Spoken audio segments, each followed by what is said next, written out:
Spoilers ahead, you've been warned.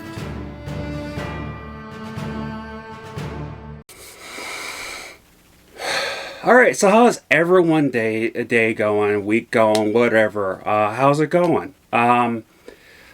So this is a new film, 2020 to 2021 drama. It's called Dreamland.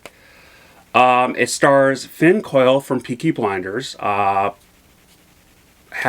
Couldn't get into the show and within the first episode. I want to try to get into it at some point, but I just couldn't get past the first episode. So maybe down the line. It also stars Margot Robbie, as you know, most famous for Harley Quinn, and Once Upon a Time in Hollywood, and The Wolf of Wall Street. Never seen The Wolf of Wall Street. I know that's gonna be a shocker to everyone, but yeah, it's something that I've been debating if I want to watch it or not. I'm hearing a lot of good stuff about it, and on the awards and stuff. But what got me to want to watch this is actually, because I was on the fence, is that Travis Fimmel, aka Ragnar Lothbrok, is in this. Now, he is a cop, but he's also the father of this kid. Well, not kid, he's a young man. He's like in his early 20s. And the plot of it is, in the 1930s, during the South Texas drought and the Great Depression, a young man named Ewan Evans, also who is played by Finn Cole, fantasized about being famous in the criminal world, while his family and many families are having problems paying the bank for their land because of the Depression. Not only the drought, I mean. And that's what's caused, it's part of it's adding to the Depression. So, so paying for their land and their crops and stuff. So they're everything. It's affecting everything. So Margot Robbie comes along. This is kind of a Bonnie and Clyde type of thing, even though it's not really a Bonnie and Clyde official.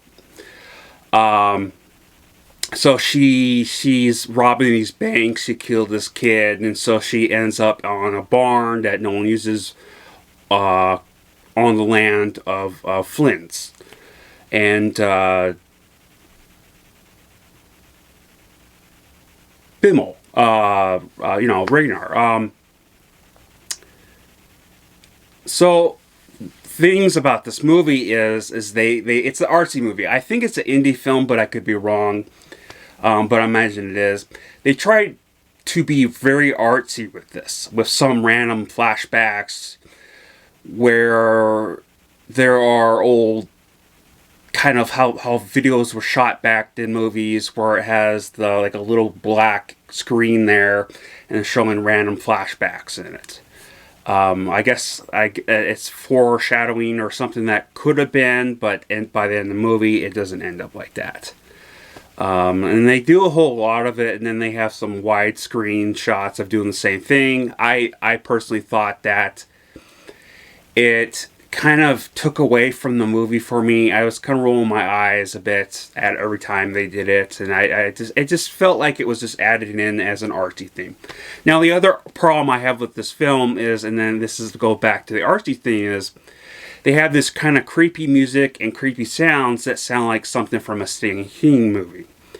I didn't feel like it fit at all with the film. There was definitely some film music in there in the background that did fit. For the most part, it was this kind of creepy type of Stephen King type of movie, type of TV show film sound in the background. It was very high quality, so I'll give it that. The very high quality camera, more specifically, that was used, and great color editing. It was very crisp, for a whatever type of film this is. The long storm scene in here was actually pretty cool. It was very well done. It was very well executed, and it was very, very well edited. It was definitely like the main and only real good scene in here, in my opinion, of excitement. Even though it wasn't as long as I make it out to seem. There wasn't really any Tommy gun or 1911 or just gunfights in general. It was mostly little parts that were put in the flashbacks of this film, which is disappointing. And it was mostly also shot in, not the flashbacks. The flashbacks were shot in little towns, but there were some town shots in here, like barely of where. But it was mostly of them on this farm for about 75% or even like 80% of the movie. And then they, towards the end, they go out and rob a bank, and, you know, he falls in love with Margot Robbie's character, and from fantasy, and then she ends up dying. It was a okay movie. But everyone, another good thing about this movie is everyone did a great job of acting, even Travis, even though in every film and every movie he does, and this is more fit in Vikings, but it's like everything else he does, I debate if it's a good thing or not, but I have accepted it as that's just how his acting is he's a weirdo when it comes to his movements. But he still did a good job. He did a good job. Everyone did a good job of acting in here. Perfect, top-notch acting. The film, again, was kind of boring for me personally, in my opinion. I know there were people who gave it bad reviews. Some gave it 1, some gave it 2, some gave it 4. I don't understand the 4, but that's just their opinion. And my opinion is it was boring. It was kind of lacking a strong story to keep me invested into this, unfortunately. And there was a time when I actually had to set up my stuff, because I got some stuff in the mail, setting up some stuff and some other stuff. So I stopped. I stopped the film. I watched about an hour or so of it, then stopped for about an hour, you know, and did some stuff. And because that's how not exciting it was. Usually I won't stop it if it like pulls me into the story. And it wasn't even close to that. But that's all my opinion. Let me know in the comments what you think. But this is what I'd give it.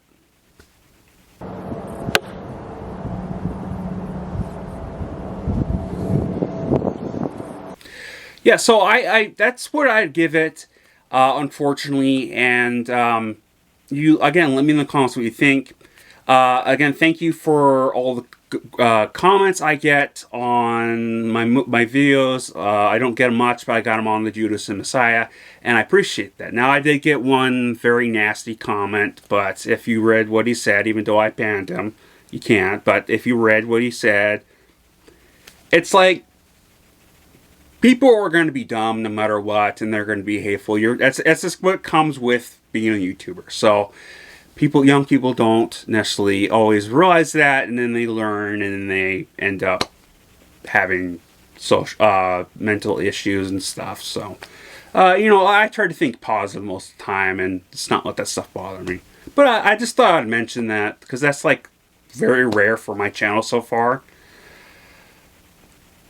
Yeah, I mean, that was most of my day of watching this and just slipping. So I don't know what the hell about next. So it'll be a surprise, I guess. So I'm trying to get into doing some TV shows, and maybe check out that CW Superman show. It's new. I think all the episodes are out. But yeah, that's all I got to say. Please stay positive. Please stay safe. I love you all, and Skål.